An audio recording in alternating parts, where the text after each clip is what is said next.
Hello students, एक बार फिर से स्वागत है आपका आपके अपने यूट्यूब चैनल आकाश एकेडमिक्स पर। तो जैसा कि आप सब जानते हैं कि हम इस चैनल पर आपको क्लास 11th के जितने भी मैथ्स के चैप्टर हैं आपके एग्जाम से पहले कंप्लीट करवा रहे हैं वन शॉट के माध्यम से। तो आज का जो हमारा चैप्टर है वो है सेट्स। ठीक है भाई, आसान चैप्टर है, इजी चैप्टर है, एग्जाम में क्वेश्चन इसके डायरेक्ट आते हैं। तो आज हम जो चैप्टर करेंगे वो हम करेंगे सेट्स, जो कि हमारा चैप्टर नंबर 1 है। तो इसमें मैंने हर प्रकार के सवालों को रखा है जो आपके एग्जाम में या तो पूछे जा चुके हैं या पूछे जाने की संभावना है। ठीक है भाई, तो हम शुरुआत करेंगे सीधा क्वेश्चन से। ठीक, क्वेश्चंस के माध्यम से ही हम कंसेप्ट्स को क्लियर करते चलेंगे। तो जैसे कि आपके सामने पहला सवाल है, आप देख पा रहे हैं फर्स्ट क्वेश्चन आपके सामने है। इसके अंदर क्या बोला हुआ है फर्स्ट क्वेश्चन में, अगर हम ध्यान से देखें तो यहां ये कह रहा है कि आपको दो सेट दिए हुए हैं, तीन दिए हुए हैं। सेट ए दिया हुआ है, सेट बी दिया हुआ है और सेट सी दिया हुआ है।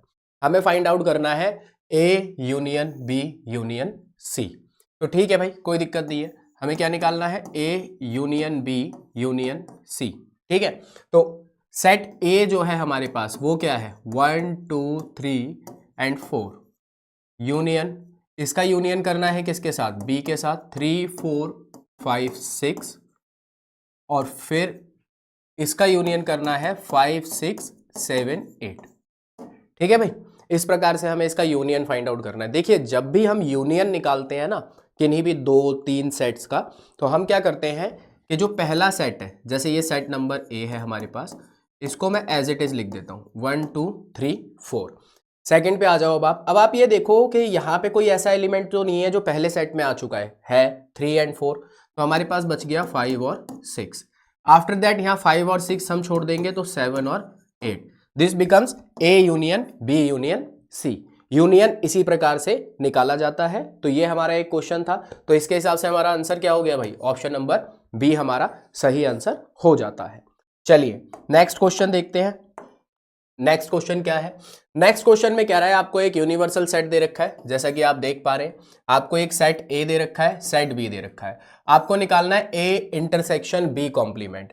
देखिए भाई, अगर आपको किसी का भी कॉम्प्लीमेंट निकालना हो, जैसे यहां हमें ए इंटरसेक्शन बी कॉम्प्लीमेंट निकालना है, तो कॉम्प्लीमेंट निकालने के लिए यूनिवर्सल सेट में से जो जिस सेट का हमें कॉम्प्लीमेंट फाइंड आउट करना है उसी सेट को हम माइनस कर देते हैं। क्या कर देते हैं, माइनस कर देते हैं। तो भाई आपको यूनिवर्सल सेट जो दे रखा है, पहले आप इंटरसेक्शन निकाल लो, ए इंटरसेक्शन बी।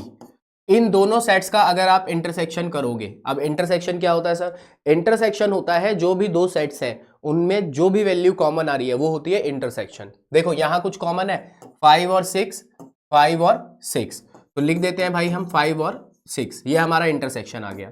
अब हम ए इंटरसेक्शन बी कॉम्प्लीमेंट निकाल देंगे। कैसे, यूनिवर्सल सेट क्या है हमारा भाई, 1 2 3 4 5 6 7 8। ठीक है, इसमें से आप ए इंटरसेक्शन बी को माइनस कर दो, विच इज 5 एंड 6। देखिए, जब भी आप माइनस करते हैं ना, तो हम पहले सेट पे ध्यान देते हैं।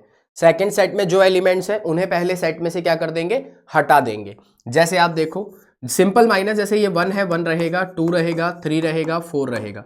अब 5 में से 5 माइनस करेंगे, 0 हो जाएगा भाई, हटा दो। 6 में से 6 करेंगे, 0 हो जाएगा। फिर बच गया हमारे पास 7 और 8। तो ये हमारा आ गया निकल के A intersection B complement, which is 1 2 3 7 8, option number D.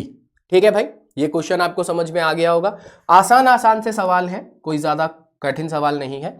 जैसे जैसे आगे बढ़ते जाएंगे सवालों का लेवल थोड़ा बढ़ता जाएगा। ठीक है, अब ये एक क्वेश्चन है आपके सामने, x such that x is equal to 4n+1। और यहां पे n के लिए उसने हमें बता दिया है कि n जो है हम 2 और 5 के बीच की टर्म्स या 2 और 5 ले सकते हैं। ठीक है, और n क्या है भाई, नेचुरल नंबर है। Then total number of subsets of set A, हमें टोटल नंबर ऑफ सबसेट बताने हैं भाई इसके।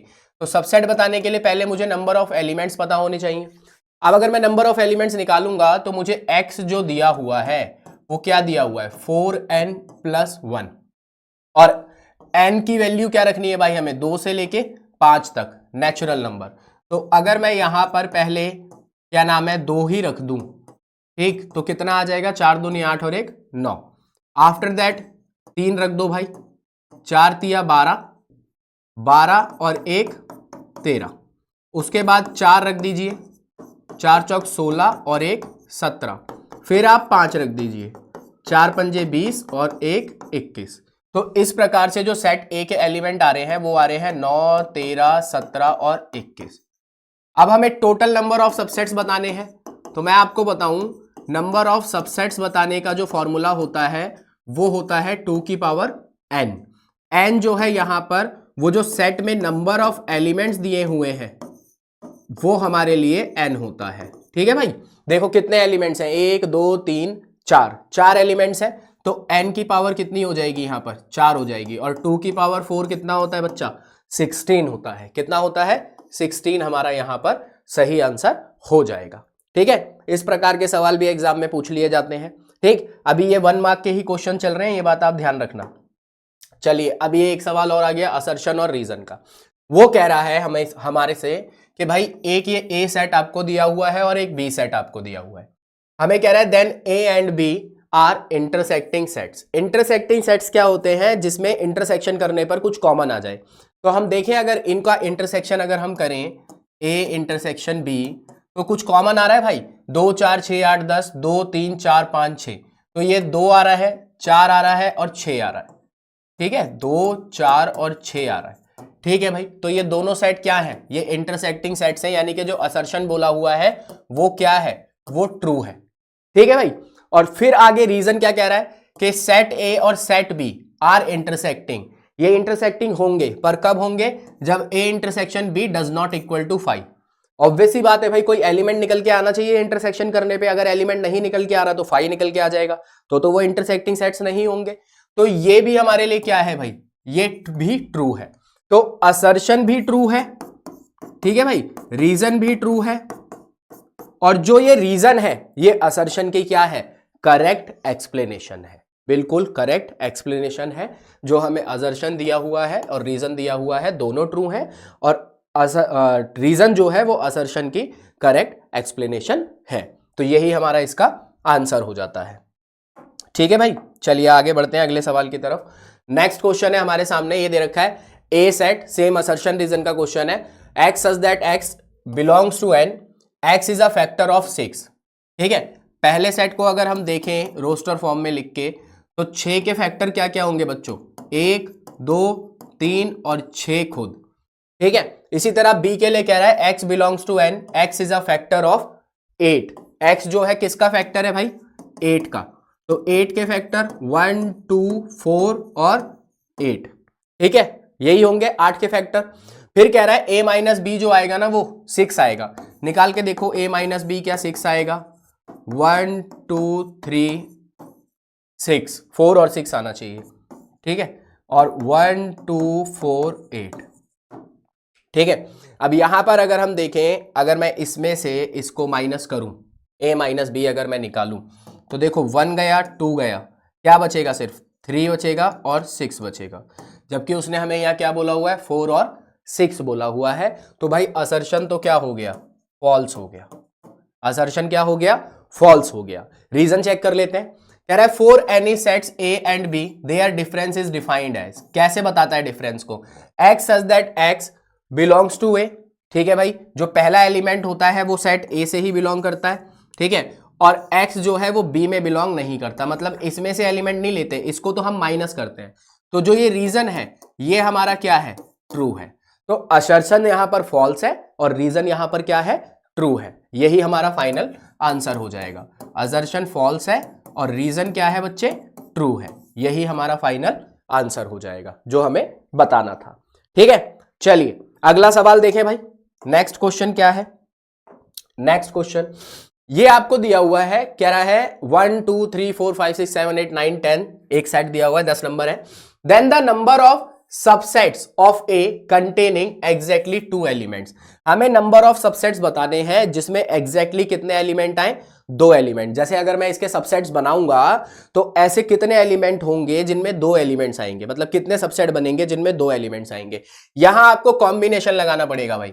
अगर आप देखो तो n की वैल्यू तो 10 है और एलिमेंट निकालने कितने हैं, 2 एलिमेंट निकालने हैं, तो NCR आपको लगाना पड़ेगा, यानी कि 10C2। ठीक, इसको आप सॉल्व करोगे 10 फैक्टोरियल 2 फैक्टोरियल 10 माइनस 2 फैक्टोरियल। अब जब आप इसे सॉल्व करोगे तो ये 10, 9 और ये 8 फैक्टोरियल। नीचे हमारे पास ये 2 × में 1 और 10 में से 2 जाएंगे बच्चों तो बचेगा 8 फैक्टोरियल। 8 फैक्टोरियल से 8 फैक्टोरियल कैंसिल हो जाएगा, 2 से ये 5 पे कैंसिल हो जाएगा, 9 को आप 5 से गुणा करोगे, आपका आंसर आएगा 45। कितना आएगा भाई? 45। कितना आंसर आएगा? 45 आपका आंसर आएगा। चलिए अगला सवाल देखते हैं। नेक्स्ट क्वेश्चन, P दे रखा है आपको, Q दे रखा है और कह रहा है R be R relation from P to Q। एक रिलेशन बन रहा है P से Q पे, डिफाइंड बाय R हमें दे दिया, मतलब रोस्टर फॉर्म हमें लिख के दे दी है। ठीक है, देखो आपको P दे रखा है, P क्या दे रखा है? 1 2 3 और Q दिया हुआ है भाई, Q क्या दिया हुआ है? 1 2 3 4। ठीक है, ये 2 एलिमेंट हमें दिए हुए हैं सेट्स, और रिलेशन हमें क्या दे रखा है? रिलेशन हमें बता दिया है 1 2 2 3 और 3 4। हमसे जानना चाह रहा है कि इस रिलेशन को हम सेट बिल्डर फॉर्म में कैसे लिखेंगे। नीचे हमारे सामने ऑप्शन है, पहला है X Y such that X belongs to P और Y belongs to Q. X जो है क्या नाम है? पी में बिलोंग करेगा और वाई क्यू में। कर भी रहा है, देखो ये एक्स है, ये वाई है, ये एक्स है, ये वाई है, ये एक्स है, ये वाई है ना। और उसके बाद कह रहा है इक्वेशन वाई कैसे निकलेगा? जब आप एक्स में क्या प्लस करेंगे? 1 प्लस करेंगे। तो चेक करें क्या वाई एक्स में 1 प्लस करके निकल रहा है? तो अगर x की जगह, जैसे p में से एलिमेंट लेना है, मैं 1 + 1 2 हो गया, तो y आ गया 2। अगर मैं अगले में यहां पर 2 लिखूं तो y आ जाएगा 3। भाई पहला सेटिस्फाई, दूसरा सेटिस्फाई।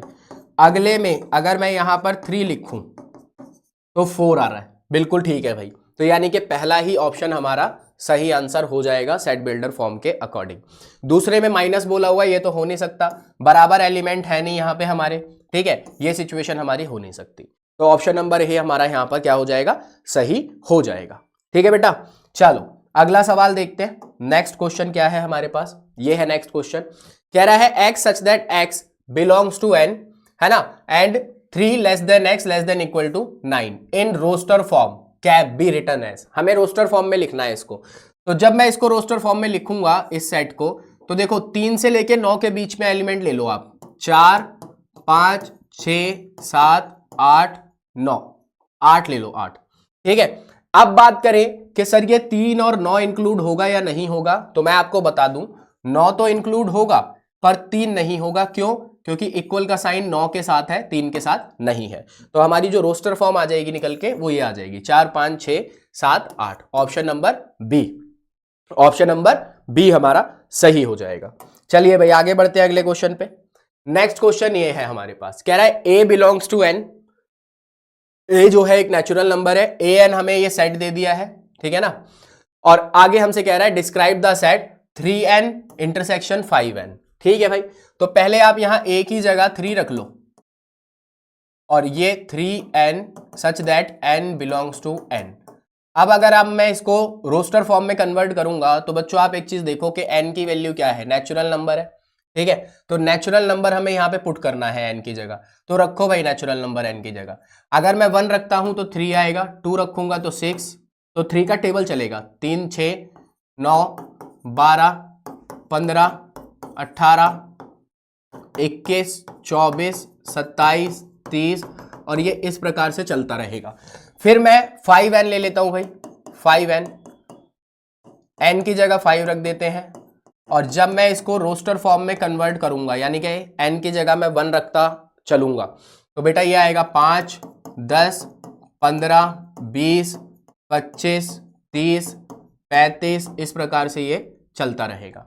अब इन दोनों का जरा इंटरसेक्शन निकालो, 3n इंटरसेक्शन 5n, दोनों का इंटरसेक्शन निकालो इनका। तो आप देखो 15 आ रहा है, 30 आ रहा है, और भी एलिमेंट आगे आएंगे, लेकिन हमें ये पता लग गया कि भाई ये 15 का मल्टीपल चल रहा है। किसका चल रहा है? 15 का मल्टीपल चल रहा है, दोनों का इंटरसेक्शन। तो हम इसको कैसे डिफाइन कर सकते हैं?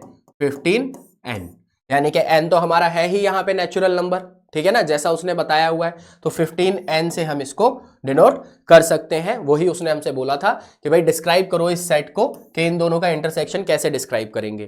तो दोनों का इंटरसेक्शन जो आएगा वो 15 का मल्टीपल आएगा। ठीक है भाई, नेचुरल नंबर पुट करते चले जाएंगे, हमारे पास इंटरसेक्शन निकल कर आ जाएगा। चलो अगला सवाल, ये क्वेश्चन है, आसान सा सवाल है। कह रहा है ए दिया हुआ है आपको, बी दिया हुआ है आपको, सी दिया हुआ है आपको, हमें ये रिलेशन डिफाइन करना है। तो पहले हम इसको सॉल्व कर लेते हैं।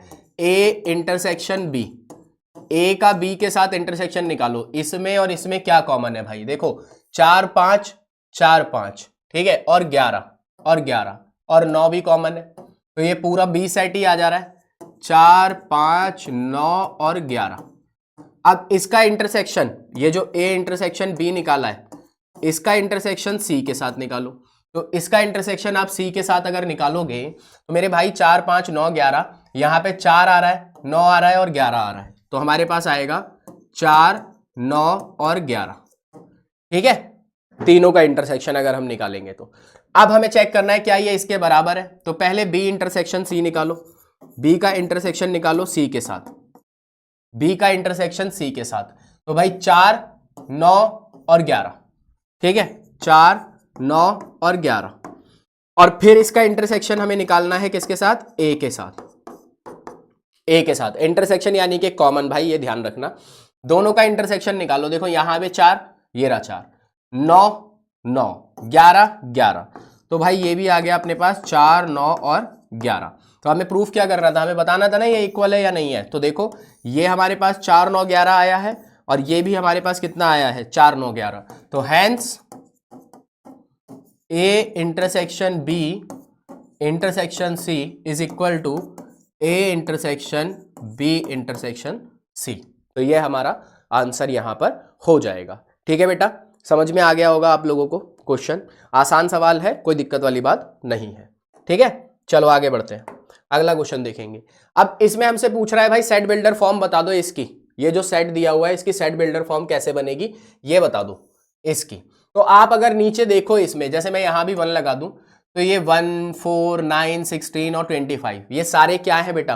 परफेक्ट स्क्वायर है। तो हमें नीचे अगर एन स्क्वायर नजर आता है, यहां तो एन है भाई, ये तो नहीं होगा, यहां एन स्क्वायर है, यहां 2n स्क्वायर है, ये नन ऑफ दीज बोला है, तो ये एन स्क्वायर वाली सिचुएशन हो जाएगी ना, क्योंकि n जो है वो क्या है? नेचुरल नंबर रखो यहां पर 1, तो 1 का स्क्वायर 1, 2 का स्क्वायर 4, 3 का स्क्वायर 9, 4 का 16, 5 का 25, इस प्रकार से ये निकल कर आ जाएगा। ठीक है बेटा, चलो अगला सवाल देखते हैं।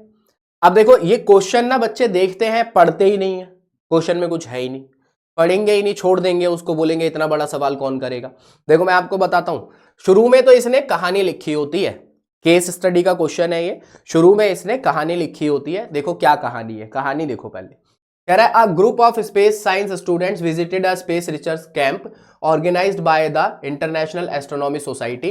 During one of the interactive sections the instructor gave them an interesting mathematical activity involving sets to plant and space terms। ठीक है भाई, each student was given a set। अब देखो हर बच्चे को एक सेट दिया गया, was asked to identify its nature। उससे कहा गया कि बताओ भाई कैसा सेट है ये। it was an empty set, क्या ये empty set है, सिंगलटन सेट है या फिर इक्वल सेट्स है। तो नीचे हमें जानकारी दे रखी है, पहले सेट ए जो दिया गया है उसमें कह रहा है X such that X is a girl living on Jupiter. मतलब एक्स जो है ये एक ऐसी लड़की है जो कहां रहती है भाई? जुपिटर पे रहती है। Student discussed whether any human specially a girl could be living on Jupiter. बच्चों ने डिस्कस किया कि भाई क्या कोई ह्यूमन या फिर कोई लड़की जुपिटर पर रहती है। ठीक है, set B X such that X is a letter in the word mass. ठीक है, ये लेटर है, इसके हमें क्या नाम है? सेट बनाना है मास वर्ड से। फिर थर्ड है Y such that Y is a letter word arms. ठीक है, they observe the individual letters in the word mass, हर लेटर को उन्होंने ऑब्जर्व किया। सेट डी है X such that 3x - 2 is equal to 0, x belongs to cube. On the basis of the above information answer the following questions. अब देखो इतना बड़ा सवाल पढ़ लिया, अब आंसर देखो कैसे है। What टाइप ऑफ सेट ए, ये जो सेट ए है ये कैसा सेट है भाई? ये एम्प्टी सेट है, क्योंकि कोई भी ह्यूमन बीइंग या गर्ल जुपिटर पर नहीं रहते हैं। ठीक है, ये एम्प्टी सेट है। Write the roster form of set B, ये रहा सेट बी आपका। देखो जब इस प्रकार से लेटर आ जाए ना लिखा हुआ, कोई वर्ड आ जाए लिखा हुआ, उसकी रोस्टर फॉर्म कैसे लिखते हैं? देखो क्या है? मास है, तो M A R और S, हर लेटर को इंडिविजुअली लिख देना है, और अगर कोई लेटर रिपीट हो रहा है तो उसको एक ही बार लिखेंगे, ये बात ध्यान रखना। आगे कह रहा है are sets B and C equal क्या बी और सी इक्वल है? तो बी की तो रोस्टर फॉर्म ये बनेगी, सी की रोस्टर फॉर्म क्या बनेगी भाई? ए आर एम और एस। ठीक, आप देखो क्या जो एलिमेंट इसमें है वही एलिमेंट इसमें है? बिल्कुल है। तो ये इसमें क्या हो जाएगा? यस हो जाएगा कि भाई बी जो है वो इक्वल है किसके? सी के। ठीक है, लास्ट देखो, what type of set is D? ये जो डी सेट है ये कैसा सेट है? तो मेरे भाई 3x minus 2 is equal to 0, तो 3x is equal to 2, x is equal to 2 upon में 3। तो ये एक सिंगल एलिमेंट आ रहा है ना निकल के, सिंगल एलिमेंट आ रहा है। तो ये कैसा सेट है भाई? सिंगलटन सेट है। कैसा सेट है? सिंगलटन सेट है, जैसा कि उसने हमसे पूछा था। ठीक है, तो देखो बड़ा कितना है सवाल, पढ़ने में आलस आएगा लेकिन कितना आसान है, और 4 मार्क्स के अंदर आता है केस स्टडी में, ये 4 मार्क्स के अंदर इतना आसान सवाल। ठीक है, तो आलस नहीं करना है, सवाल को पूरा जरूर करना है, ये बात ध्यान रखें। ठीक है भाई, आगे बढ़ेंगे अगले क्वेश्चन की तरफ। नेक्स्ट क्वेश्चन देखेंगे क्या है, नेक्स्ट क्वेश्चन देखेंगे, ये है भाई हमारे सामने अगला सवाल। कह रहा है the set builder form of set ए। ये एक सेट दिया हुआ है, ठीक है, ये एक सेट दिया हुआ है, इसकी हमें सेट बिल्डर फॉर्म लिखनी है। ठीक है, आप अगर इन नंबर्स को ध्यान से देखो तो 53, 59, 61, 67, 71, 73, 79, 83, 89 और 97, ये सारे के सारे नंबर जो है ना ये प्राइम नंबर्स हैं, अगर आप देखोगे तो प्राइम नंबर्स। ठीक है ना भाई, तो हमें बोल रहा है x such that x a prime number, और बोल रहा है किसके अंडर आ रहे हैं? 50 से 100 के बीच में आ रहे हैं। 50 और 100 तो नहीं आ रहा ना यहां पर। सेकंड वाले में इंटीजर बोल रहा है, नहीं होगा। नेचुरल नंबर नहीं है, नेचुरल नंबर नहीं है, मल्टीपल ऑफ 3। तो ऑप्शन नंबर ए हमारा यहां पर क्या हो जाएगा भाई? सही हो जाएगा। ऑप्शन नंबर ए हमारा सही हो जाएगा यहां पर। तो बहुत आसान सा सवाल था, हमें सेट बिल्डर फॉर्म बतानी थी इसकी, हमने बता दी। चलिए अगले क्वेश्चन को देखेंगे। ये है नेक्स्ट क्वेश्चन आपके सामने, असर्शन और रीजन का है। आपसे कह रहा है एक सेट ए दे रखा है आपको 1 3 5, एक सेट बी दे रखा है और कह रहा है कि ए यूनियन बी जो है 1 2 3 4 5 6। तो 1 2 3 4 5 6, तो ये तो क्या हो गया भाई? ट्रू हो गया, यूनियन तो सही है, यूनियन कोई दिक्कत नहीं है। दूसरा, the set builder form of set ए। इस सेट की अगर सेट बिल्डर फॉर्म में लिखूंगा तो क्या वो ये बनेगी? x such that x is a natural number. ठीक है भाई, 6 7 8 9 10 नेचुरल नंबर है, एंड दिस 5 से 10 के बीच में, लेकिन 5 इंक्लूड नहीं होगा क्योंकि 5 के साथ इक्वल का साइन नहीं है। तो बेटा ये भी क्या है? ये भी ट्रू है, दोनों ट्रू है। देखो अब है तो दोनों ट्रू, असर्शन भी ट्रू है और रीजन भी ट्रू है, लेकिन जो ये रीजन है ना ये असर्शन की करेक्ट एक्सप्लेनेशन नहीं है, ये ध्यान रखना। ठीक है, असर्शन और रीजन दोनों ट्रू है, लेकिन जो रीजन है वो कोई करेक्ट एक्सप्लेनेशन नहीं है किसकी? असर्शन की। इस बात को ध्यान रखना। तो ये आसान सा सवाल था। आगे बढ़ते हैं अगले क्वेश्चन की तरफ। नेक्स्ट क्वेश्चन देखते हैं क्या है हमारे पास। ये देखो भाई, एक ये सवाल है, a tech firm is developing an AI module to compare and classify data sets. To test its logic, 2 types of inputs are found into system. Letter input और न्यूमेरिक इनपुट, 2 तरीके के इनपुट दिए हैं। अब देखो इसको अगर मैं क्या नाम है रोस्टर फॉर्म में लिखूंगा तो लॉयल के लिए ये बनेगा, एल रिपीट नहीं होगा, इस बात को ध्यान रखना। और इसको अगर मैं लिखूंगा तो ALOY ये बन जाएगा इसका। ठीक है, इसका अगर देखूं तो भाई ये इंटीजर लेना है हमें, z यानी कि इंटीजर। तो यहां से जब हम इसको सॉल्व करेंगे तो जो वैल्यू आएगी x की, हम ऐसी वैल्यू रखेंगे जो या तो 8 के बराबर आ जाए या 8 से क्या आए? छोटी आए। ठीक है, तो जरा इसको सॉल्व करो आप। यहां पे क्या कहते हैं, इंटीजर लेना है ना, 0 हो सकता है, 1 हो सकता है, -1 हो सकता है, 2 हो सकता है, -2 हो सकता है। ठीक है, इससे आगे तो नहीं होगा, 3 तो मैं ले नहीं सकता, 3 का स्क्वायर 9 हो जाएगा। ठीक, तो इसकी रोस्टर फॉर्म ये बनेगी। यहां पे हम इस इक्वेशन को सॉल्व करेंगे अगर, ठीक है, तो हमारे पास फैक्टर करेंगे ना हम मिडल टर्म स्प्लिट करके, तो हमारे पास 2 नंबर आएंगे निकल के। ठीक, एक आएगा अपने पास 3 और एक आएगा 1, 3 आएगा और 1 आएगा। X square -4x + 3 is equal to 0। तो इसके जब आप फैक्टर करोगे तो एक्स स्क्वायर 3 × 1 = 3 होता है। ठीक है, 3 × 1 = क्या होता है? 3 होता है।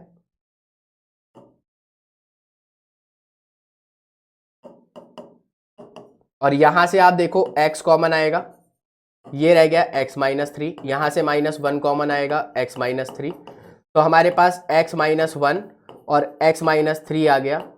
ठीक है, तो x की एक वैल्यू 1 और एक वैल्यू 3 आएगी। लेकिन ये क्या है भाई, रियल नंबर है। क्या है, रियल नंबर। तो इनके बीच में जितने भी नंबर आएंगे वो हम सब कंसीडर करने पड़ेंगे। अब वो कह रहा है are the sets A and B equal. आप खुद बता दो क्या ये दोनों इक्वल नहीं है क्या भाई। LOYA आगे पीछे लिखे हैं उससे फर्क नहीं पड़ता, सेम नंबर ऑफ एलिमेंट्स है और सेम है बिल्कुल। ठीक है, तो ये क्या है भाई, ये सही है, यस ये दोनों इक्वल है। क्या C और D इक्वल है? C तो भाई ये आ रहा है और D आ रहा है ये, तो क्या ये इक्वल है? बिल्कुल नहीं है इक्वल, बिल्कुल नहीं है इक्वल। बोलो क्या ये इक्वल है? बिल्कुल नहीं है इक्वल। तो इसका आंसर क्या हो जाएगा, नो हो जाएगा। इसका आंसर क्या हो जाएगा, नो हो जाएगा। ठीक है बेटा, तो ये एक आसान सा सवाल था, घबराना बिल्कुल नहीं है सवालों को देख के, आसान आसान से क्वेश्चन है। आगे देखो, कह रहा है A जो है वो है 4n+2 और n जो है यहां पर क्या है, नेचुरल नंबर। B जो है वो है 3n such that n is a natural number. Then A intersection B in roster form can be return as. Roster form में A इंटरसेक्शन B को कैसे लिखा जाएगा, जरा इसकी रोस्टर फॉर्म बनाओ। नेचुरल नंबर लेना है ना, n की जगह 1 रखोगे तो 4 और 2 कितना आ जाएगा, 6 आ जाएगा। 2 रखोगे 4 दूनी 8 और 2 10 आ जाएगा। 3 रखोगे 4 तिया 12 और 2 14 आ जाएगा। 4 रखोगे 16 और 2 18 आ जाएगा। इस प्रकार से चलता रहेगा। ठीक है, बी का बनाओ बेटा, बी का बनाओ। 3n है, n नेचुरल नंबर है। 3 6 9 12 15 ये इस प्रकार से चलता रहेगा। ठीक है ना, ये इस प्रकार से चलता रहेगा। अब दोनों का जरा इंटरसेक्शन निकालो, इंटरसेक्शन ही तो चाहिए।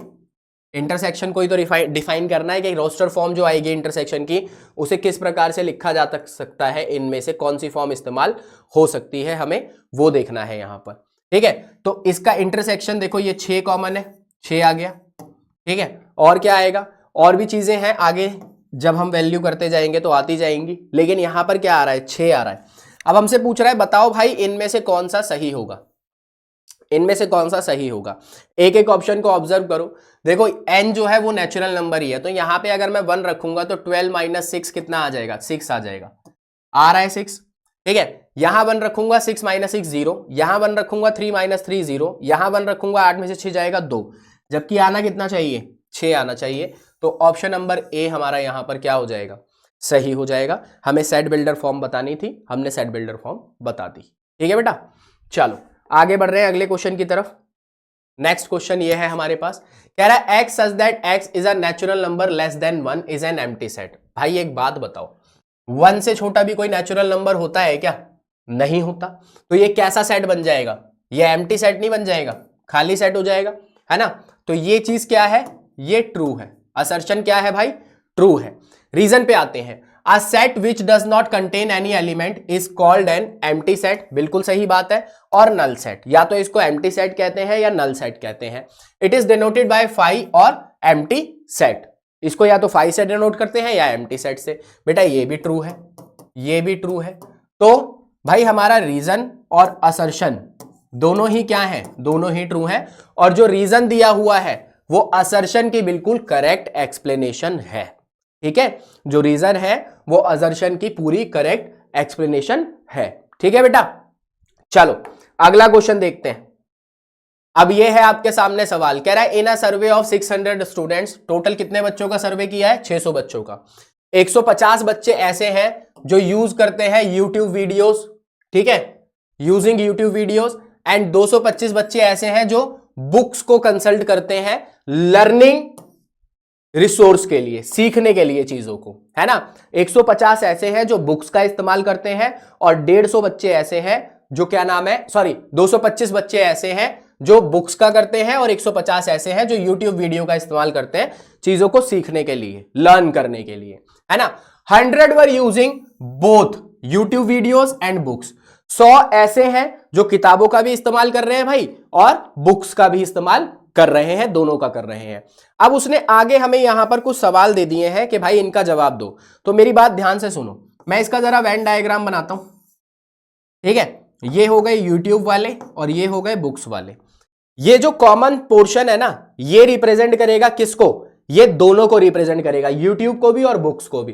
तो दोनों को इस्तेमाल करने वाले बच्चों की संख्या कितनी है? 100 है। ये लिख दिया हमने यहां पर 100, ठीक है। यूट्यूब को इस्तेमाल करने वाले टोटल बच्चे कितने हैं? 150, जिसमें से 100 ये आ गए, तो बच कितने गए? 50 बच गए भाई। इसी प्रकार से 225 ऐसे हैं जो बुक्स का इस्तेमाल करते हैं, जिसमें 100 ये हैं, है ना, बुक्स और यूट्यूब दोनों इंक्लूड है इसके अंदर। तो 125 हमारे पास ये आ जाएगा जो बुक्स का इस्तेमाल करते हैं, एग्जैक्ट नंबर।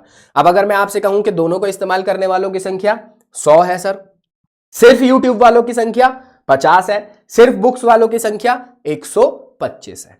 अब देखते हैं इसने सवाल क्या क्या पूछे हैं। पहला पूछ रहा है how many students are using either books और YouTube videos as learning resources. ठीक है, कितने बच्चे ऐसे हैं जो या तो बुक्स या फिर क्या नाम है यूट्यूब वीडियोस का इस्तेमाल कर रहे हैं एज लर्निंग रिसोर्सेज। तो मेरे भाई एक बात बताओ, यूट्यूब वालों 50, ठीक है, बुक्स वाले 125 और दोनों को इस्तेमाल करने वाले 100, तो टोटल कितने बच्चे आ गए भाई? ये 100, 200, 275 बच्चे ऐसे हैं जो किसी ना किसी सोर्स का इस्तेमाल कर रहे हैं, अब चाहे वो बुक हो चाहे वो यूट्यूब वीडियो हो। How many students are neither using YouTube videos nor books as the learning resources. अब ऐसे कितने बच्चे हैं जो ना तो भाई यूट्यूब वीडियो का यूज कर रहे हैं ना ही बुक्स का यूज कर रहे हैं? मुझे एक बात बताओ, सर्वे कितने बच्चों का हुआ है? 600 बच्चों का। इसमें से ये यूट्यूब दोनों और बुक्स को इस्तेमाल करने वाले हमने कितने निकाले हैं? 275। तो 275 लोग ही तो यूज कर रहे हैं, यूज ना करने वाले कितने हो जाएंगे? तो बेटा 600 का सर्वे हुआ है तो 325 ऐसे हैं जो ना तो यूट्यूब वीडियो ना ही बुक्स का इस्तेमाल कर रहे हैं एज लर्निंग रिसोर्सेज। अगला है how many students are using YouTube videos only as the learning resource. बता दो जरा, कितने हैं जो सिर्फ यूट्यूब वीडियो का इस्तेमाल कर रहे हैं लर्निंग रिसोर्स के तौर पे? 50 है सर, ठीक है। फिर है how many students are using books only as learning resource. सिर्फ बुक्स को इस्तेमाल करने वालों की संख्या कितनी है? 125 है, ठीक है भाई। उसके बाद what can be the maximum number of students who will use YouTube videos और books as learning resource. Maximum बच्चे बताने हैं कितने हैं भाई जो या तो बुक्स का इस्तेमाल कर रहे हैं या फिर यूट्यूब वीडियोस का। तो ये हमने पहले भी किया है, यही वाला क्वेश्चन है। 275 टोटल हमारे पास, 600 का सर्वे हमने किया है जो या तो बुक्स या फिर यूट्यूब वीडियो का इस्तेमाल कर रहे हैं एज लर्निंग रिसोर्स। तो ये था बेटा सवाल, ठीक है, आसान सा सवाल है। वेन डायग्राम बनाओगे आपका आंसर आ जाएगा बिना किसी देरी के, बहुत आसानी से। चलो अगला क्वेश्चन देखते हैं। नेक्स्ट क्वेश्चन ये है हमारे सामने, कह रहा है in a class 18 students took physics. ठीक है भाई, 18 बच्चों ने क्या लिया? फिजिक्स लिया। 23 बच्चों ने केमिस्ट्री, 23 बच्चों ने ली है भाई केमिस्ट्री, केमिस्ट्री लेने वालों की संख्या है 23, और मैथ्स लेने वालों की संख्या बच्चे है 24, मैथ्स लेने वालों की संख्या है 24, ठीक है।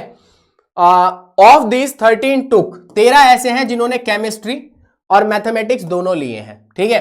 देखो जब बोथ या एंड लिखा हुआ आ जाता है ना तो हम लगाते हैं इंटरसेक्शन, ठीक। तो केमिस्ट्री और मैथ्स वालों की जो संख्या है वो कितनी है? 13।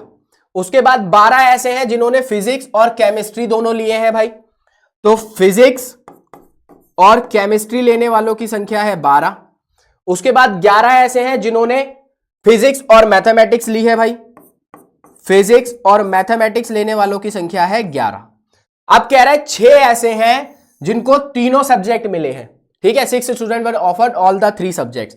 तो भाई 6 बच्चे ऐसे हैं जिन्होंने फिजिक्स, केमिस्ट्री और मैथ्स तीनों सब्जेक्ट लिए हैं, ठीक है भाई। ये हमने डाटा एक तरफ कंपाइल करके लिख लिया। अब इसको सॉल्व कैसे करेंगे, क्या तरीका होगा सॉल्व करने का, इसका भी हम बनाएंगे वेन डायग्राम। क्या बनाएंगे? वेन डायग्राम बनाएंगे भाई, ठीक है। और वेन डायग्राम से हम इसको समझने का प्रयास करेंगे, ठीक। अब आप इसको बोल दो ये फिजिक्स है, ये केमिस्ट्री है, ये मैथमेटिक्स है, ये इंटरसेक्शन है ना इनके। अब आप ये देखो कि तीनों का इंटरसेक्शन क्या है, ये बीच वाला पोर्शन। तो तीनों सब्जेक्ट लेने वालों की संख्या कितनी है? 6 है, हमने यहां लिख दिया 6, ठीक है बेटा। हमने कितना लिख दिया यहां पर? 6 लिख दिया।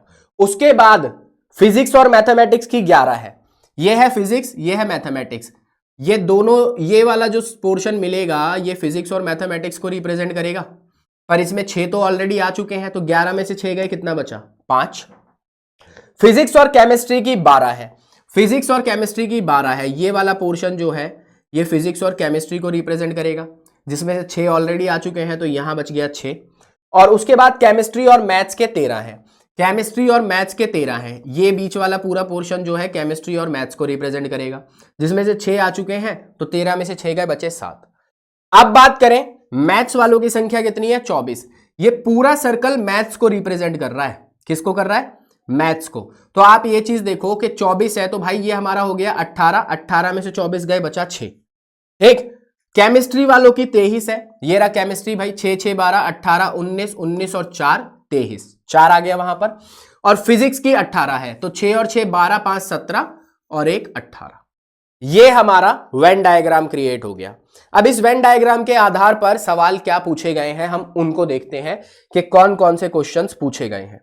तो देखो, पहला है total number of students are, कि भाई कुल बच्चे कितने हैं, टोटल स्टूडेंट्स कितने हैं। तो जब आप ऐसे डायग्राम बना लेंगे, अब आपको टोटल स्टूडेंट्स बताने हैं, तो टोटल जो स्टूडेंट्स होंगे वो कितने होंगे, इन सबको ऐड कर दो। देखो 6 4 10 और 1 11, 11 और 5 16, 16 और 6 22, 22 और 7 29, 29 और 6 35। ठीक है भाई, तो टोटल स्टूडेंट्स कितने हैं यहां पर? टोटल स्टूडेंट्स हैं 35। कितने हैं? 35। How many took mathematics but not chemistry, कितने ऐसे हैं जिन्होंने मैथ्स लिया है पर केमिस्ट्री नहीं लिया। तो मेरे भाई ये देखो, 6 तो ये हो गए मैथ्स लेने वाले, और ये फिजिक्स और मैथ्स लेने वाले 5 ये हो गए। तो क्या नाम है, मैथ्स लेने वालों की संख्या क्या हो गई? 6 और 5 11। केमिस्ट्री वाला हम पोर्शन छोड़ देंगे, फिजिक्स की उसने बात नहीं करी है। इसको हमने इसलिए काउंट किया है क्योंकि ये जो बच्चे हैं इन्होंने फिजिक्स तो लिया है पर मैथ्स भी तो लिया है। तो 6 और 5 11 बच्चे ऐसे हो गए जिन्होंने मैथ्स ली है। ठीक है भाई, 11 बच्चे ऐसे हो गए जिन्होंने मैथ्स लिया है। अगला है how many took exactly one of the 3 subjects, कितने ऐसे हैं जिन्होंने तीनों में से एक ना एक सब्जेक्ट तो लिया ही है। ठीक है, one of the 3 subjects, how many took exactly one of the 3 subjects, कितने ऐसे हैं जिन्होंने तीनों में से एक ना एक सब्जेक्ट तो लिया ही है। ठीक है, यही बोला है ना, how many took exactly one of the 3 subject, मतलब कम से कम एक सब्जेक्ट तो लिया ही है भाई। तो 6 और 4 10 और 1 11, यही हो गए, एक एक सब्जेक्ट। देखो सिंगल मैथ्स लेने वाले 6 हैं, केमिस्ट्री वाले 4 हैं, फिजिक्स वाला 1 है। ठीक है भाई, तो 11 ये हो गए हमारे पास। कितने हो गए? 11। नेक्स्ट है how many took exactly 2 of these subjects, 2 subject लिए हैं। तो मेरे भाई ये देखो, ये 2 को रिप्रेजेंट नहीं कर रहे क्या, ये 7 6 13, 13 और 5 18, 2 सब्जेक्ट वालों की संख्या कितनी है? 18 है, option number D. Number of students who took physics और मैथमेटिक्स बट नॉट केमिस्ट्री, ऐसे कितने विद्यार्थी हैं जिन्होंने फिजिक्स और मैथमेटिक्स लिया है पर केमिस्ट्री नहीं लिया। ठीक है, फिजिक्स और मैथमेटिक्स लिया है पर केमिस्ट्री नहीं लिया। ठीक है, तो फिजिक्स और मैथमेटिक्स लेने वालों की संख्या अगर आप देखो तो 6 और 5 11 और 1 12, टोटल 12 बच्चे ऐसे हैं जिन्होंने फिजिक्स और मैथमेटिक्स लिया है पर केमिस्ट्री नहीं लिया। तो ये था हमारा एक सवाल जिसे हमने किया। आई होप आप लोगों को समझ में आ गया होगा। वेन डायग्राम बना लोगे मेरे भाई तो सवाल आसानी से हो जाएगा। ठीक है, ये भी एक वैसा ही क्वेश्चन है। In a town of 10,000 families it was found that 40% families go to shop for A, घर का सामान खरीदने के लिए। ठीक है भाई, शॉप ए पे जाने वाले कितने हैं? 40% है, तो 10,000 का 40% कितना हो जाएगा? 4,000 हो जाएगा। ठीक है, 20% जो है शॉप बी पे जाते हैं भाई, बी पे जाने वालों की संख्या 20% यानी कि 2,000 ये हो जाएंगे। ठीक है, 10% जो है शॉप सी पे जाते हैं भाई, तो 10% सी वाले हो गए, तो 1,000 ये हो गया 10,000 का। 5% ए और बी दोनों पे जाते हैं, ए और बी पे जाने वालों की संख्या 5% यानी कि 500 ये हो गया। 3% बी और सी पे जाते हैं, बी और सी पे जाने वालों की संख्या 3% यानी कि 300 ये हो गया। ठीक है, और 4% ए और सी पे जाते हैं, ए और सी पे जाने वाले 4% यानी कि 400 ये हो गया। 2% फैमिलीज ऐसी हैं जो तीनों शॉप्स पे जाती हैं भाई, 2% फैमिलीज ऐसी हैं जो तीनों शॉप्स पे जाती हैं सामान खरीदने के लिए, यानी कि 200 ये हो गया। अब इसका वेन डायग्राम बना लें जैसे अभी पीछे हमने किया था, है ना। इसका वेन डायग्राम बना लें, वेन डायग्राम बनाना पड़ेगा भाई। तो इसका वेन डायग्राम हम क्रिएट कर लेते हैं एक बार। देखो ये शॉप ए, ये बी और ये शॉप सी। 200 बंदे ऐसे हैं जो तीनों शॉप पे जाते हैं। ए और सी पे जाने वालों की संख्या 400 है। ए और सी, ये पूरा ए और सी रिप्रेजेंट कर रहा है। 200 ये हो गए, तो ये हो गया 200। ठीक है। बी और सी पे जाने वालों की संख्या 300 है। ये 200 ये रहा, ये आ गया 100। ए और बी पे जाने वालों की संख्या 500 है। 200 ये है, ये आ गया 300। अब टोटल ए कितना है भाई? 4000 है। तो 3 2 5 6 700 चला गया 4000 में से, तो कितना बचा? 3300, 3300। ठीक है। बी 2000 है, बी 2000 है भाई। 3 2 5 और 1 6, 1400 बचेगा। ठीक है। और सी 1000 है, तो 2 और 2 4 और 1 5, तो 500 बचेगा बेटा। बन गया वेन डायग्राम, बन गया वेन डायग्राम। अब क्या है, अब जो पूछता जाए वो बताते जाओ। ये इसके आधार पे सवाल है, कह रहा है the number of families which go to shop A only. ऐसे कितने परिवार हैं जो सिर्फ शॉप ए पे जाते हैं? कितने हैं? 3300, 3300। Option number B. The number of families which don't visit purchase from any of A, B and C. ऐसे कितने परिवार हैं जो ना तो ए पे जाते हैं, ना बी पे सामान खरीदते हैं, ना सी पे खरीदते हैं? मुझे एक बात बताओ, टोटल फैमिलीज कितनी थी? 10,000 थी। अब ये तो खरीदने वाले ही है ना सारे के सारे, इनको जोड़ लो सबको। ठीक है। 1400 और 3300 कितना हो जाएगा? 3 और 1 4, 3700, सॉरी 3 और 1 4, 4700 और 300, 5000, 5500, 6000। तो 6000 परिवार तो भाई शॉपिंग कर ही रहे हैं ए, बी या सी से। 10,000 में से 6000 को घटा दो। ये ना तो ए पे जाते हैं, ना बी पे जाते हैं, ना सी पे जाते हैं। ऐसे कितने परिवार हैं? 4000 परिवार हैं। The number of families which don't visit oblique purchase from any of A, B and C. ये तो हमने कर लिया, तो फिर ये दोबारा कैसे हो गया? Number of families which don't visit purchase from any of A, B and C. ये भाई थोड़ा सा एरर लग रहा है इसमें, इसको छोड़ दो आप, कोई दिक्कत नहीं है। The number of families that purchase from exactly one shop. कितने परिवार ऐसे हैं जो एग्जैक्टली एक शॉप से सामान खरीदते हैं? ए से खरीदने वाले कितने हैं भाई? 3300। बी से खरीदने वाले 1400, सी से खरीदने वाले 500। 2 0 ये, 5 और 4 9 और 3 12, 3 और 1 4 और 1 5, 5200 परिवार ऐसे हैं जो एक शॉप से सामान खरीदते हैं, चाहे ए से खरीदे, चाहे बी से, चाहे सी से। The number of families that buy from at least one of these shops A, B and C. देखो क्या बोल दिया उसने कि ऐसे परिवार जो कम से कम एक शॉप से तो सामान खरीदते ही है। एटलीस्ट बोला है, तो एटलीस्ट का मतलब क्या हो गया? या तो एक से, या दो से, या तीनों से खरीद सकते हैं। तो फिर ये सारों को ऐड कर देंगे ना भाई। इनको सबको अभी ऐड किया था हमने, कितना आया था? 6000। तो 6000 परिवार ऐसे हैं जो या तो एक से, या दो से, या तीनों शॉप्स से सामान खरीदते हैं। तो ये था बेटा एक क्वेश्चन। समझ आ गया होगा आप लोगों को? कमेंट बॉक्स में जरूर बताया करो भाई वीडियो कैसी लगी, और वीडियो अच्छी लगे तो उसको ज्यादा से ज्यादा शेयर भी किया करो, लाइक किया करो। एग्जाम बहुत नजदीक है, ध्यान से देखा करो ताकि आपके एग्जाम में आपको समस्या ना आए। अब ये सवाल है भाई, in a survey 450 people it was found that 110 play cricket, 160 play tennis and 70 play both cricket as well as tennis. ठीक है भाई। क्रिकेट खेलने वालों की संख्या कितनी है? 110। टेनिस खेलने वालों की संख्या कितनी है? 160। दोनों खेलने वालों की संख्या कितनी है? दोनों 70। ठीक है ना भाई, दोनों खेलने वालों की संख्या है 70।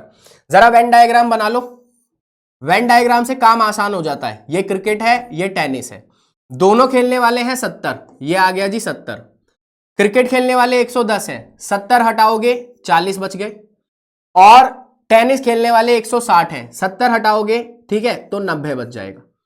हमसे वो जानना क्या चाह रहा है कि भाई ऐसे कितने व्यक्ति हैं जो ना तो क्रिकेट खेलते हैं और ना ही टेनिस।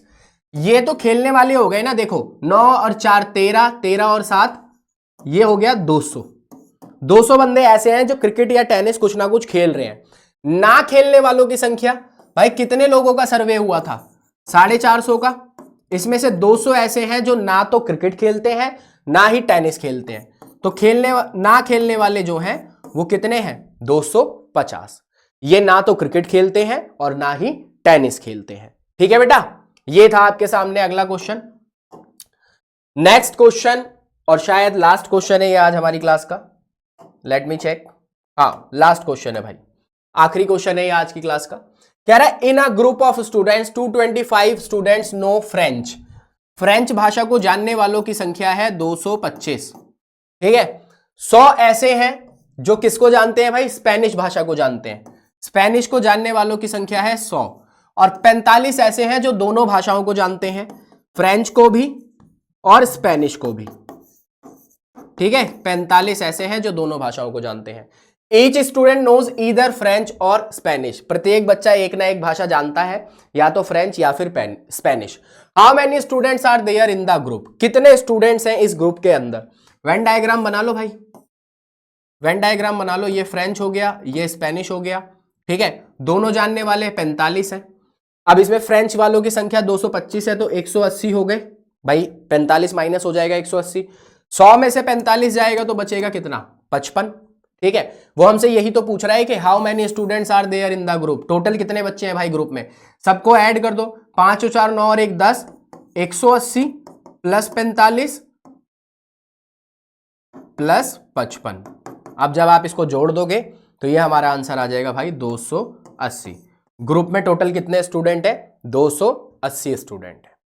तो बेटा ये थे 24 क्वेश्चंस जो सेट्स चैप्टर से रिलेटेड है।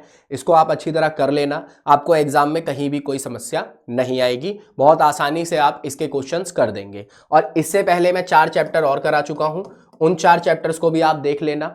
इतना भी अगर आप ढंग से कर लेते हैं तो आप इजीली एग्जाम में क्या हो जाएंगे, पास हो जाएंगे, वो भी अच्छे मार्क्स से। ठीक है बेटा, तो आज के लिए इतना ही, अगली वीडियो में जल्द मुलाकात होगी। Thank you so much.